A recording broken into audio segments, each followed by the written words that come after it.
You know, every head coach in America says the same thing, and it's just so true. You can't simulate that first game. And so you always go into that first game, you know, kind of geeked up a little bit about what's going to happen. And you keep on trying to remind your guys about, you know, we haven't done any live kickoff coverages, we haven't done any live kickoff returns. And, you know, you talk about sudden change and, you know, can you handle sudden change? So, you know, I thought we did a lot of good things. Obviously, some things that's disappointed with, gave up, you know, a couple big plays defensively, which was really down from last year dramatically. And that's actually a pretty good offense. If you look at their numbers from last year, that was your strength last year. I thought offensively, we did some good things. I think Jeremiah had a solid day. I don't think it was even close to being his best. I think he had a much better training camp than he did in terms of what he did today, but I thought he had a good day. I really liked how he just controlled the offense, you know, great poise. When I say didn't have a great day, I don't think he threw the ball as well as he's capable of throwing. But in terms of just poise and making good decisions, awesome. I mean, just off the charts, exactly what we need to run this offense. Thought Caleb got in there, and you could see Caleb needs more live reps. I have tremendous belief in Caleb, but he needs more live reps, and that's what this game is really all about. You know, Mexico dropped us late. You know, this is the game we got. I thought we took advantage of having an opportunity to play a lot of kids and get them some good snaps, and I thought we got some pretty good work done. So all in all, like I said, you know, it's a first game, and there's a lot of things to improve on.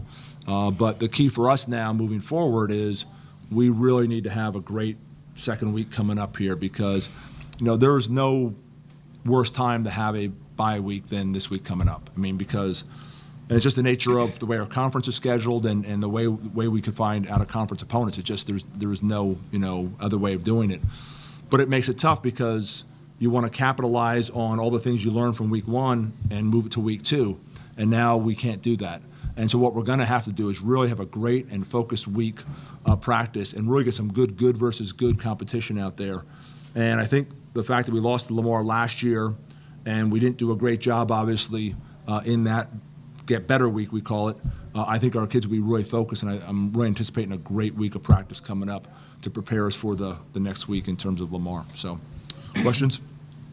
Coach, you said during practice that you would, the way you'd evaluate tonight's performances, if you guys played clean or not. Would you say you guys did that? At times we played very clean, at times.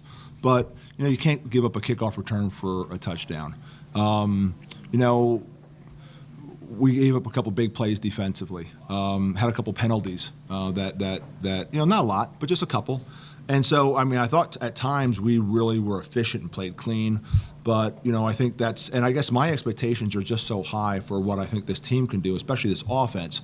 You know, I look at the numbers, and I guess it was, 59 points and 650, and I'm like, well, it was okay. We could probably done a little bit better. And if we keep those numbers, we're probably the number one offense in the country. So, but that's just the kind of mindset we have. We do think we have the weapons. We think we have the experience. And I think we have, you know, a system that really puts our guys in great position. The one thing I told Phil coming off the field was I think we realized that we have 4 running backs that we need to play because all 4 of those guys just give you a little something different. And, you know, the first 2 are terrific, but, boy, 3 and 4 are pretty darn good too. And I think, you know, getting them an opportunity to spell a little bit more is something we'll want to do. But, you know, all in all, we got a lot out of this game.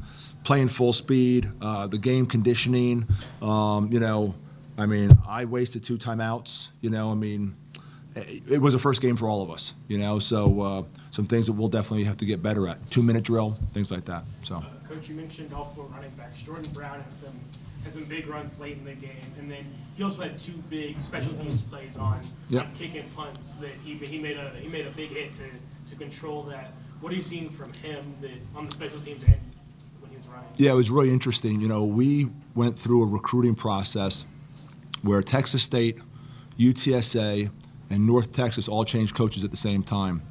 And they came in, pillaged our running back situation. You know, we had 4 really high-level running backs that wanted to come here, and all of a sudden, you know, they had the allure of going and playing Division I. And, you know, Matt Pallage and Phil Longo and the offensive staff just went through every junior college tape possible. And, you know, we found Jordan Brown, and he's like a 10-400 meters. And guy coming off an ACL from a couple years earlier, and, you know, we did our research and felt really good about him. and we took that gamble. And he's a guy that I think you're going to see make some huge plays for us this year on special teams and on offense, because he does have that next gear, that Keyshawn Hill sort of next gear. And that's why I think between he and Remus, we will play four backs a bunch and really keep our kids fresh, and I feel really good about that. I thought was one of the real positives coming out of this was the fact that it's really evident that those guys are going to be fighting for carries, and that's not a bad thing at all. Jeremiah, tonight you got the ball out of your hands pretty quick on most of your throws, and just kind of let your guys work in space. So can you kind of speak to how that makes your job easier? Well, I think that's what our offense revolves around. We revolve around getting the ball out as fast as we can and getting the ball in the hands of our playmakers, which we have a lot of in space. And if we can do that, we're going to be very productive on offense. I think it was a good game for us because we really didn't have an exact idea of what they were going to do defensively, so we really had to stick to our rules and run our offense. And I think it was awesome for us. We did that. We had to change some things kind of on the fly, and I think our guys responded really well. Overall, I think it was a great offensive game. Yeah, great point. That was one of the things Phil and I talked about going into this game was we had no idea what they're going to do defensively. I think we saw some tape from something they streamed in spring ball. Side angle, it looked like junior high tape. It really did. You couldn't get anything out of it. That's probably why they streamed it, because they knew no one could get anything out of it.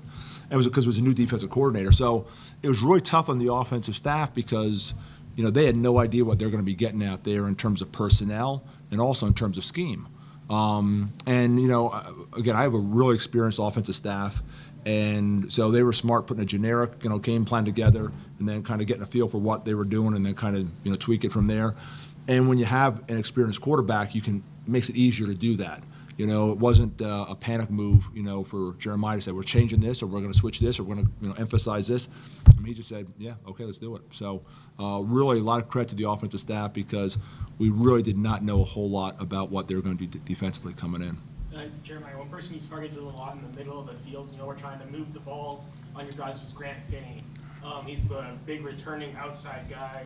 What was clicking with y'all tonight? Was it training camp practice? Was he just getting open tonight? What was working there? I think it was a combination of a lot of things. They were giving up a lot of stuff to the boundary, and as long as they were going to give it to us, we were going to take it. And Grant is somebody that I have a tremendous amount of confidence in. We've had the chance to be together the last year and then this year and really work on some things. And anytime that he's one-on-one, we're gonna take advantage of it. So other than that, yeah. AJ, can you talk a little bit about the defense's performance after the first quarter? I think in the second and third quarter, when the first team was out there, you guys only gave up something like 130 yards in those two quarters. So what was working in the second and third quarter for you guys? Well, I got hurt I think the second quarter, so I didn't really see much of that whole series and stuff like that. But just talking about the defense, I'm glad we came in this week and prepared for a D2 school like we would anybody else. I'm glad we didn't underestimate anybody, and I felt like we had good preparation. I feel like it was good calls by the coaches, and that's pretty much it. Yeah, I thought, their offensive skill is probably what is their strength. And, again, there's going to be a little mystery there, too, because even though they had similar scheme and guys coming back, they do take a lot of junior college kids that can come and play right away for them. So it's always a mystery when you're playing Division II school, who's going to show up on game day. And I think they're going to win some games. I think they're a good, solid football team, and I know they gave us our work. We worked today. This was not going out, and we worked today. So I thought, all in all, it worked out pretty well for us having this game. You mentioned how confident you are in your defensive front, and especially your defensive ends, and your front held a really high-powered offense to 55 rushing yards total on the game, and we're in single digits for most of the first quarter. What is being able to shut down a dimension of an offense so completely do for a defense with with your flexibility? Yeah, you know, I think they realized fairly early on they were going to have a tough time running the ball on us, and that's been a point of emphasis, making sure we're fitting the run. You know, if people are going to beat us, it's going to be little dink and dunks down the field and make them work for those. So in that way, you know, I thought the game plan worked out. We just needed to do a little bit better job of maybe changing up some things. You know, some press and bails and things like that, but we don't want to get too exotic with our defensive backs. So I think what you'll see us do is, you know, kind of look at Oklahoma Panhandle and kind of say, okay, now when people look at that film, what are they going to see that they think they can capitalize on, or we're going to have to make some adjustments there. So, but all in all, again, I thought the defense did some really good things, but, you know, a couple big plays that we need to, you know, clean up. Y'all didn't hunt a lot this game. There were lots of times where y'all were pushing the ball and you get to fourth down and you keep the offense out there without a second thought, it seemed like. Yeah. What was the motivation for that? Well, you know what? I really wanted to wear them down. You know, it was a hot day. You get the old Bowers advantage, having the sun in their face the whole first half. So, you know, the heat's over about 100 degrees on their side and about 82 on our side, so we'd love that. So my whole thought was I was going to try running as many plays as them early on and try to wear them down and see if that would help us. You know, obviously we didn't need that, but one of the thoughts was trying to wear them down. And the other thing, you know, talking to Phil, it's we want to, you know, try to get in a mentality when, you know, we have 3rd and 1s and 4th and 1s and those kind of things. You know, we don't want to even blink about going for it. You know, we want to have the confidence in the offense that we can do that kind of stuff. So that was part of it too. You know, trying to give our offense some confidence that, hey, you know what, it's, you know, 3rd and 1, 4th and 1, whatever it is, we're you know, let's go for this thing and get this thing done. And all of y'all can answer this. The crowd tonight, there was a ton of people. Both sides of the stadium seemed pretty full. What does that energy for your first home game, first game of the season, do moving forward and tonight? Oh, you know, it's everything from the phenomenal band we have to the cat crazies, to the, you know, the alums and the parents, and you know, it was a great crowd and a great energy, and it was loud. I know the referees were, you know, having trouble communicating on the sideline, and they said, you know, we do a lot of big time games, but this is as loud as anything we do. So the energy was great. You know, having the big scoreboard and the great sound system, all that stuff being pumped in, it's a huge advantage, obviously. Yeah, no, I mean, I think having a fan base like we have is awesome. Whenever we have it packed out like it is tonight, we definitely feed off of it. It's a huge advantage, like Coach Keeler said, having the sun in their face and just wearing them down, and those cat crazies over there on their side. I mean, it's awesome. We played Texas Tech last year in a big-time atmosphere, and it's just as fun. I mean, whenever they show up, they show up and mean business, so it's awesome. AJ, how good did it feel to compete against another team? Felt real good. Like Coach Stroud always talks about, he's tired of hitting the old offense over here on the other side. So yeah, I felt pretty good to get after somebody else's team. Like I said, I felt like we prepared good for a D2 school like we would do it anybody else. So yeah. I see you dressed out after the second half, or the first half. Yeah. So I really didn't get to see. Right now for the next game. I get to rehab this next week, this bye week. I'm glad we got that off, so we'll see how that goes. Jeremiah, you probably wouldn't expect yourself to run for a touchdown. What were you thinking at that moment? I can tell you what I was thinking, but I'm not going to say it.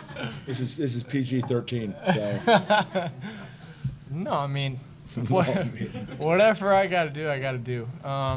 I felt like I was about to throw the ball, and I felt somebody in my face, so I didn't want to force anything, and turned around and saw grass, so I ran, and I told myself I was going to make it in, so it was fun, but we'll take it. You didn't show up on the rushing stats here. Caleb did, but you didn't.